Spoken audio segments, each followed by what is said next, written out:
Почна второто полугодие. 4500 ученици се вратија во училишните клупи во кочанските основни и средни училишта.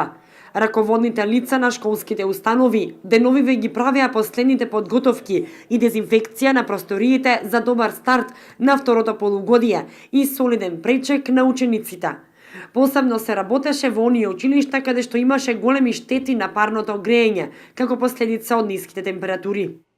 Како училиште се соочивме и со мали неприлики поради лошите временски услови.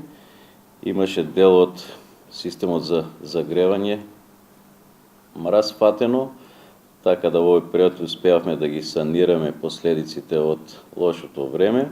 Училиштето е целосно опремено со систем за грејење, останало уште малку, неколку дена да ги санираме штетите кои се настанати во спортската сала. Инаку училиштето е подготвено, изчиствено, извршена е дезинфекција на самото училиште, на сите простории и во текот на денешниот ден стартуваме со настава во прва и во втора смена.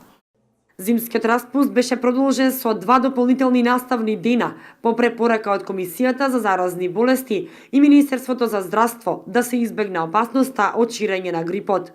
Од ресорното министерство велат дека 2 дополнителни дена ќе се одработат најверојатно во март и во април, за да се исполни вкупниот фонд од 180 наставни дена во учебната година.